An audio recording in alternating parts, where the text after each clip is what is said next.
Seminar कैसा लगा? बहुत अच्छा। बहुत बढ़िया है सर। ये तो आपके ब्लूटूथ वो देखती रहती है पूरे दिन, ऐसा नहीं है सर, पूरे दिन उसमें पढ़ती रहती है। आज इसको मतलब 10th में थी, 10th के बाद में 11th में पूरा 10th से लेके चालू किया इसने देखना। बढ़िया बढ़िया, बहुत ऐसा बढ़िया। नहीं है सर।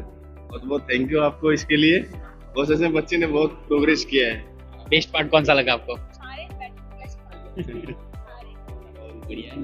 सारे लास्ट में जो रियलाइजेशन कराया ना, तो मतलब नॉर्मली पेरेंट्स को थैंक नहीं यू बोल- सॉरी नहीं बोल पाते, बिल्कुल नहीं, और अब भी नहीं कर पाते। वो आज रियलाइज हुआ थैंक यू बोलना, तो बोल सके बहुत टाइम। સેમિનાર કેવો લાગ્યો? સરસ સરસ જે સ્ટુડન્ટ નથી આયા સેમિનારમાં એ લોકો માટે કઈ કહેવા માંગશો? એમણે ઘણું બધું મિસ કર્યું છે, એમનો ઘણો મોટો લોસ થયો છે અને ઘણું મિસ કર્યું છે. પણ ઠીક છે, જે ગયું એ ગયું. પણ હવે આવતા વિડીયોઝમાં અને આવતા ઇન્ટરેક્શનમાં, આવતા સેમિનારમાં એ લોકો ધ્યાન આપે તો એમને રિકવર થઈ શકે. બેસ્ટ પાર્ટ કયો લાગ્યો આખા સેમિનારમાં? બેસ્ટ પાર્ટ, સૌથી બેસ્ટ પાર્ટ એ લાગ્યો કે સરે જે અત્યારે મોસ્ટ કોમન પ્રોબ્લેમ છે સ્ટુડન્ટ્સનો, કે એ લોકો ધ્યાન નથી આપતા અથવા તો ટાઈમ બગાડે છે, તો એ પાર્ટ સરે જે હેન્ડલ કર્યો છે બહુ સરસ છે. અને એનાથી ઘણા સ્ટુડન્ટ્સને ઇન્સ્પિરેશન મળશે.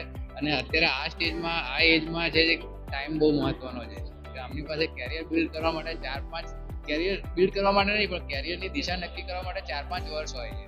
યસ. અને એમાં તમે આખું આ જ time છે. બાકીના 30-40 વર્ષનો તમે ડાયરેક્શન ડિસાઈડ કરો છો. તો જો આ ટાઈમ બગાડ્યો તો આગળ તમને બહુ તકલીફ પડવાની છે. એટલે એના માટે સરે જે કર્યું એ ખરેખર બેસ્ટ છે.